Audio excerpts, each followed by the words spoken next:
Bonjour à tous, bienvenue dans cette deuxième vidéo consacrée à l'apprentissage des arcanes du tarot de Marseille, les arcanes majeurs. Alors, après avoir découvert tout ce qu'il y avait à savoir sur le battleur la semaine dernière, cette première impulsion, ce premier mouvement vers le monde, nous allons maintenant entrer dans une énergie totalement différente. Cette énergie, c'est celle de la papesse. La papesse, c'est l'arcane numéro 2. Alors, si le battleur, du coup, je vais le mettre comme ça, voilà. Si le battleur, il nous parlait d'action, d'initiative, de lancement, de prise de contact avec la vie, la papesse, elle nous invite au contraire à ralentir, à observer, à écouter, à intégrer. Elle ne nous pousse pas à faire, elle nous invite à comprendre. Et c'est précisément ce contraste qui rend cette carte si importante dans le tarot de Marseille. Prenez un instant pour la regarder. C'est une femme assise, immobilité, silence, majesté. Elle ne semble pas être dans un mouvement extérieur, comme le battleur qui lui est agité. Vous voyez, il est en train de manipuler des outils, des objets, des jeux. Elle est dans une présence intérieure, une forme de concentration, de profondeur, de rétention aussi, car la papesse, elle ne montre pas tout. Elle garde, elle protège, elle contient. Et c'est là que commence toute la richesse de cette lame. La papesse n'est pas une carte de démonstration, c'est une carte de connaissance cachée, de savoir intérieur, de sagesse silencieuse. Elle ne parle pas fort, la papesse. Elle n'a pas besoin de prouver. Elle sait, elle a de toute façon la connaissance entre les mains. Ou plutôt, elle sait profondément, sans forcément avoir besoin de l'exprimer immédiatement. Et après l'énergie très ouverte du battleur, ça peut surprendre cette carte, parce qu'on passe d'une carte qui déploie vers l'extérieur à une carte qui se replie vers l'intérieur. Le battleur montre, la papesse retient. Le battleur, il expérimente. La papesse, elle médite. Le battleur, il cherche à agir. Regardez le mouvement. La papesse, elle cherche à comprendre. Et cette opposition, c'est pas un affrontement, c'est une complémentarité. En réalité, les deux premières lames majeures du tarot de Marseille nous racontent déjà quelque chose d'essentiel, sur le chemin de vie. On ne peut pas seulement agir. Il faut apprendre à recevoir, à attendre, à sentir le bon moment, à faire mûrir les choses. La papesse, elle nous enseigne ça. Elle nous apprend que tout ne se dévoile pas dans l'instant, que certaines réponses, elles viennent avec le temps et parfois même qu'il faut accepter de ne pas tout comprendre tout de suite. C'est une énergie d'intériorité. La papesse, c'est une carte profondément féminine, mais attention au sens symbolique, pas uniquement au sens biologique. Elle représente la réceptivité, l'intuition, la mémoire, la gestation intérieure. C'est une énergie qui travaille dans le silence, comme une graine sous terre. Rien ne se voit encore et pourtant tout est déjà en train de se préparer. C'est une image très importante pour comprendre cette carte. Avec la papesse, on est dans une période où les choses ne sont pas encore manifestes, mais elles existent déjà en profondeur. C'est une carte de gestation, de maturation, de secret aussi, car ce qui se construit ici n'a pas encore besoin d'être montré au monde. Il faut laisser le temps agir. Dans un tirage, la papesse, elle peut donc parler d'un temps d'attente, d'une phase d'observation, d'un besoin de recul, d'une information encore cachée ou pas totalement accessible.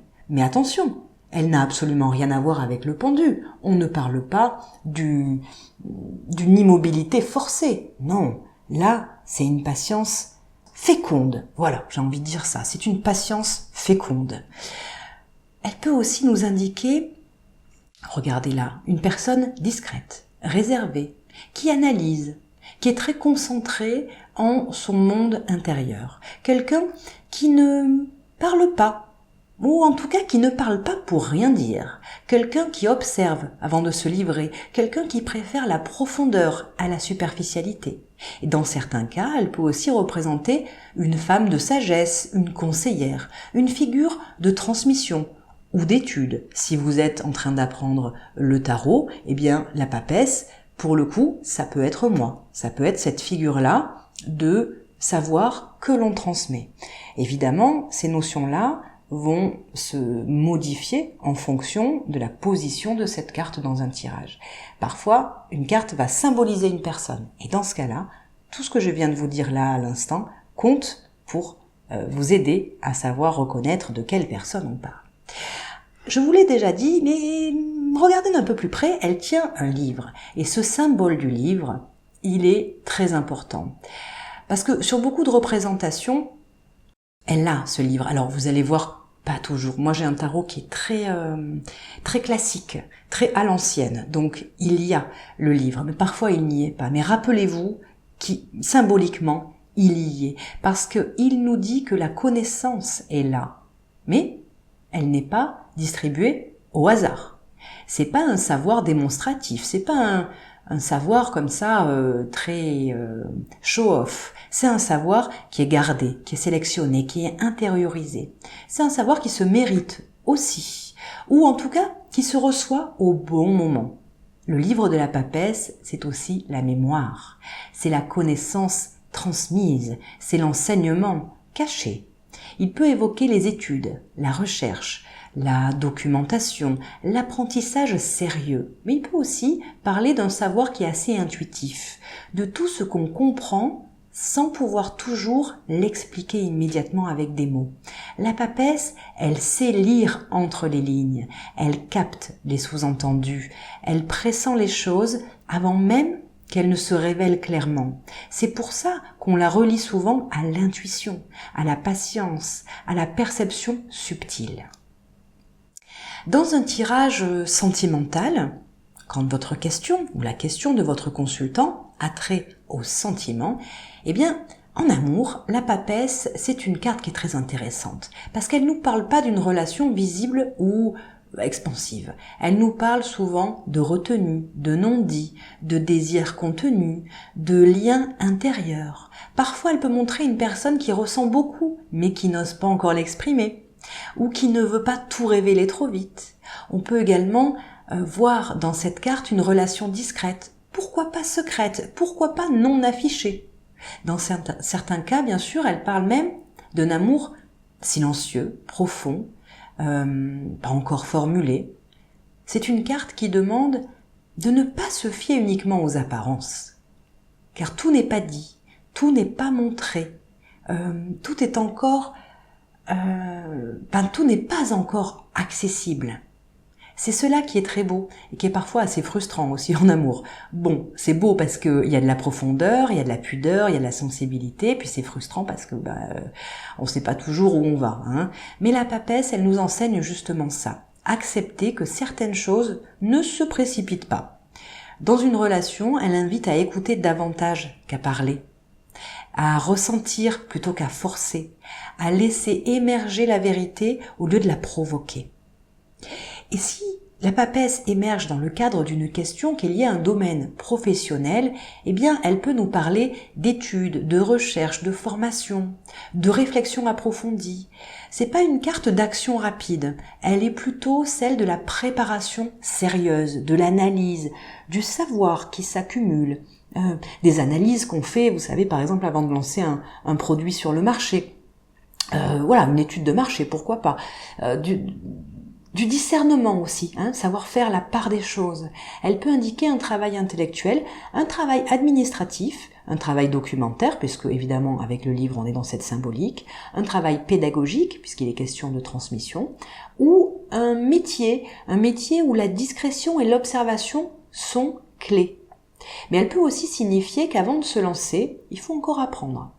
Il faut peut-être se documenter, se former, approfondir. La papesse, elle nous dit souvent, c'est pas encore le moment de tout dévoiler.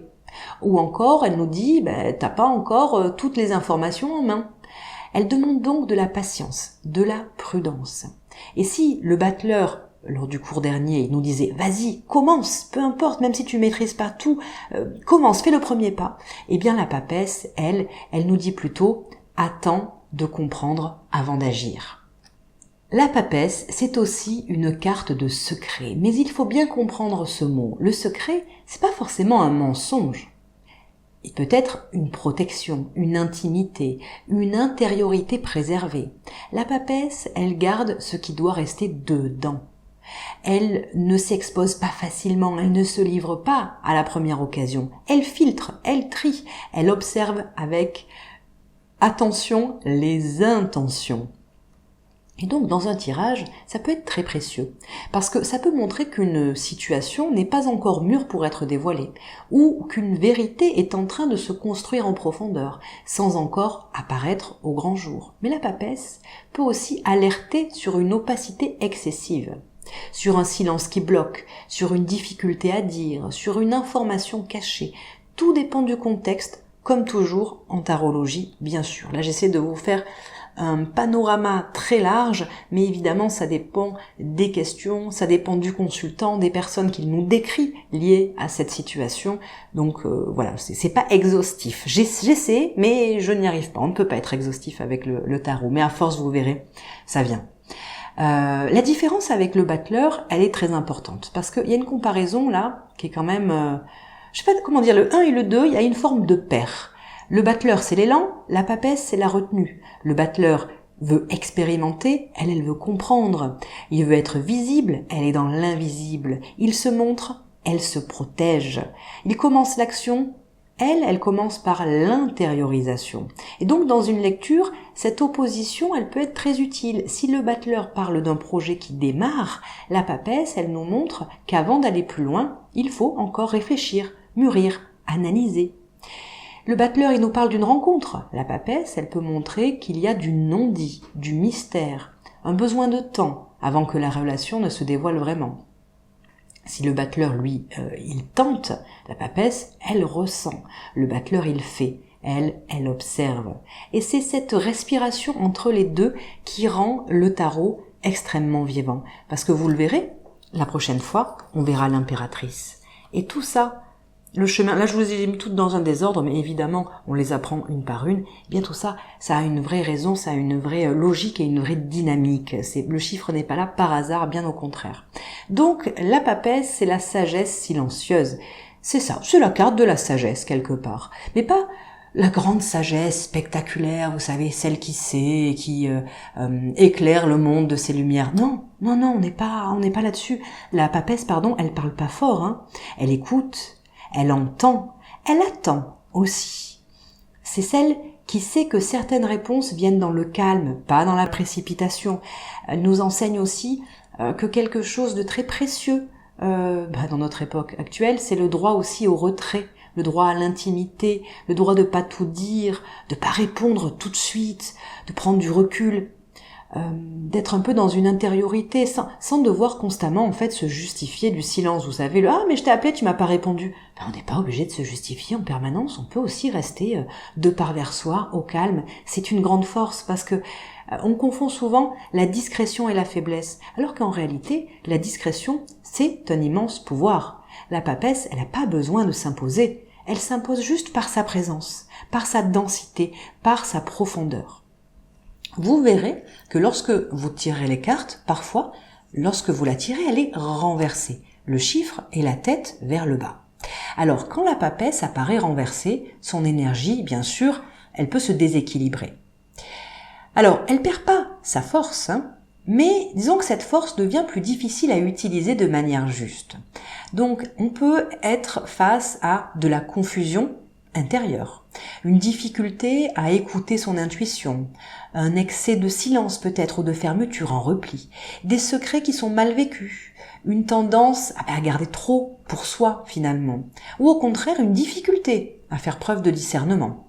La papesse renversée, elle peut aussi signaler des choses cachées qui perturbent la situation, des non-dits dont on aurait besoin justement de connaître la réalité pour vraiment pouvoir analyser la situation comme il faut, des informations qui sont incomplètes, des intuitions qui sont un peu brouillées par la peur, par les projections. Elle invite à revenir au calme, à la lucidité, à l'écoute intérieure. Quand elle est renversée, elle a besoin de retrouver son équilibre.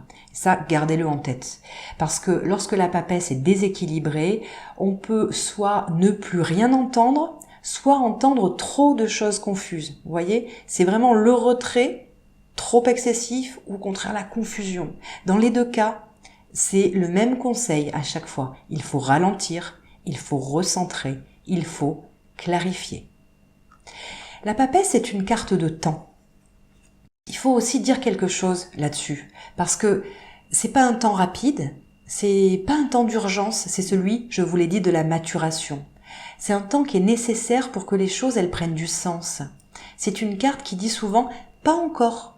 Mais elle dit pas « oh, blocage de longue durée, inactivité, impossible de se libérer ». Non, non, elle dit juste « c'est pas le bon moment, attends encore un peu ». C'est pas encore visible, c'est pas encore exprimé, c'est pas encore prêt, c'est pas encore révélé. Ce « pas encore », c'est pas un refus, pas du tout, c'est une préparation. C'est en train de. La papesse, elle nous apprend que certaines choses ont besoin de silence pour grandir, comme dans la nature, comme l'histoire de la graine dans la terre, comme les saisons, comme tout processus vivant. Alors maintenant, regardons d'un peu plus près ce que la papesse veut dire lorsque, dans un tirage en croix, vous la tirez. Parce que elle parle pas seulement d'énergie en général, elle précise où en est la situation intérieurement. Et donc ça, c'est très intéressant. Avec elle, il faut toujours garder en tête une chose essentielle, c'est que c'est pas encore visible, hein, tout n'est pas encore dit, tout n'est pas encore mûri, et donc c'est une carte qui invite à lire entre les lignes. Alors, lorsque, je vais faire une sorte de simulation, lorsque vous la tirez à la coupe, d'accord? Vous êtes face à votre tas, et c'est la papesse qui sort. Donc là, elle sort à la coupe. Elle nous indique souvent un fond de réserve, de retrait ou de silence dans la situation. Elle peut montrer que la personne n'est pas encore prête à se dévoiler complètement, qu'elle garde quelque chose pour elle et qu'il existe une part de mystère dans ce qui se joue. Dans une question affective, ça peut parler d'une attirance profonde mais encore intériorisée, d'un lien secret, d'un sentiment qui n'est pas formulé ouvertement. Dans une question qui est plus générale, la coupe, avec donc la papesse, va nous montrer une situation qui demande davantage d'écoute que d'action. Autrement dit, il y a quelque chose à comprendre avant de vouloir avancer. Et ça, vous pouvez tout de suite le dire à votre consultant. Ensuite, imaginons que on fait, alors je vous fais un petit peu de place, parce que j'avoue que ça, c'est un petit peu fouillis, là, hein. On va mettre, parce que j'adore le jugement, on va le mettre là, et on va mettre la force ici. Donc on dit là que c'est un tirage, d'accord? Vous voyez tout? Non, pas très bien, je vais donc recentrer, et on va virer celle-ci. Excusez-moi, c'est mon petit côté improvisation, et un petit peu bordélique, pour ne pas dire pire. Voilà, alors, lorsque la papesse arrive ici, en position gauche, sur un tirage en croix. Alors elle renvoie au passé, vous le savez, c'est la position du passé, des racines, des bases, de ce qui a été vécu avant que la question nous soit posée, hein, d'accord, de l'historique en fait. Voilà, c'est ça, c'est l'historique, c'est le previously dans les épisodes précédents du consultant. C'est ça, c'est le previously. Bien, elle indique ici une période d'apprentissage. Donc il y a eu apprentissage, il y a eu solitude, recul, maturation. Elle montre aussi que la situation actuelle, elle repose sur quelque chose de silencieux, de profond, peut-être même de secret. Dans certains cas, ça peut nous parler d'une expérience ancienne qui a amené la personne à devenir plus prudente, plus intuitive, plus observatrice. C'est donc une carte qui dit que le présent s'enracine dans un vécu intérieur qui est déjà ancien, puisque rappelez-vous, la papesse, c'est aussi la mémoire. Si en revanche, elle se positionne ici, à droite, alors là, la papesse, elle devient beaucoup plus parlante, parce qu'elle peut représenter l'obstacle, le défi, ce qui freine l'évolution. Ici, elle peut signaler qu'il y a trop de retenue, trop de silence, trop de non-dits. La personne peut savoir, ressentir, pressentir, mais ne pas oser s'exprimer, ne pas oser dire ce qu'elle perçoit. Elle peut aussi indiquer une situation qui est bloquée par un manque d'information, par trop de flou, une difficulté à faire confiance aussi à son intuition. Dans ce cas, la papesse, elle invite à ne pas rester enfermée dans cette attente passive. Elle demande du discernement, oui, mais pas de l'immobilisme, hein. Attention, c'est différent. L'immobilisme, ça sera plus le pendu. On y viendra plus tard parce que c'est une arcane qui arrive bien plus tard.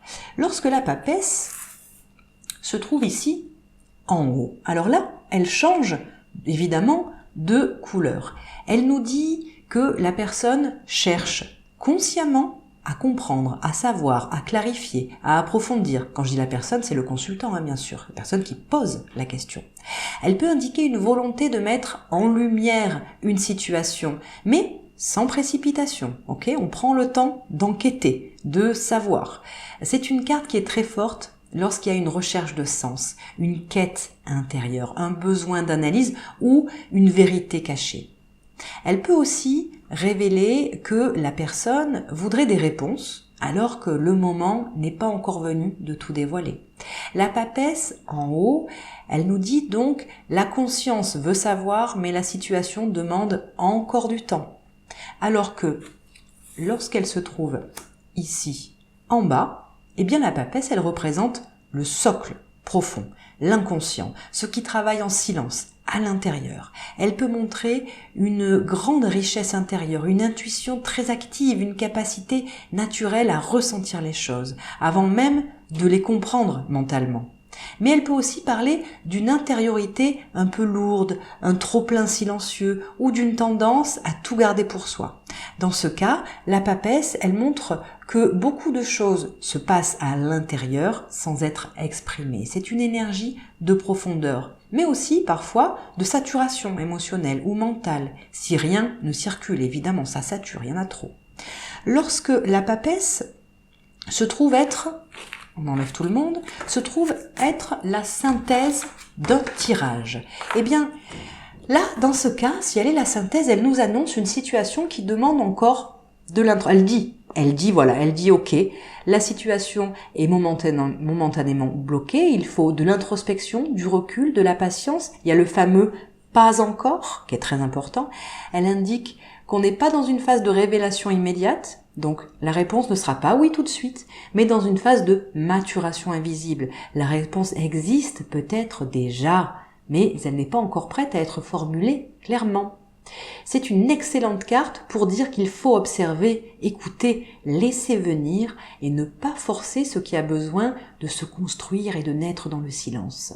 En résumé, dans un tirage en croix, la papesse, elle nous pose toujours la même question qui est qu'est-ce qui doit encore être compris en profondeur avant d'être montré au grand jour? C'est sa grande question. Alors, en conclusion de cette leçon, je voudrais vous rappeler que la papesse est une carte magnifique parce que elle nous reconnecte avec la profondeur, avec la patience, avec le silence, avec l'intuition. Et ça nous fait bien défaut dans notre monde aujourd'hui. Elle nous rappelle que tout ne se joue pas dans ce qui est visible. Regardez-moi, est-ce que je me montre? Non, je vous montre juste ma petite main parce qu'on n'a pas besoin de tout montrer en permanence. L'essentiel est ailleurs. L'essentiel, il se prépare dans le silence. Et la connaissance, elle n'est pas toujours immédiate. Parfois, ne rien montrer, c'est déjà une forme de puissance. Et si le battleur, la leçon dernière nous disait commence, la papesse, elle nous dit comprends. Le battleur, il nous ouvrait une porte vers le monde, la papesse, elle nous invite à entrer dans un temple intérieur. C'est une étape essentielle dans le voyage du tarot de Marseille, parce qu'après le mouvement vient l'écoute, après l'élan vient l'intégration, après l'action, il y a la sagesse. Dans la prochaine leçon, nous continuerons notre chemin avec une nouvelle lame majeure et vous verrez que chaque carte vient compléter la précédente. C'est comme des étapes d'une véritable initiation. C'est le chemin de vie du tarot de Marseille. Alors pour aujourd'hui en tout cas, retenez simplement ceci. La papesse, elle n'agit pas dans le bruit, elle agit dans la profondeur. Elle ne se presse pas, elle mûrit, elle ne révèle pas tout. Elle prépare la révélation et c'est déjà immense. Merci pour votre attention et rendez-vous très bientôt pour la même chose avec cette fois-ci la carte numéro 3 qui est l'impératrice. Portez-vous bien, à bientôt, salut!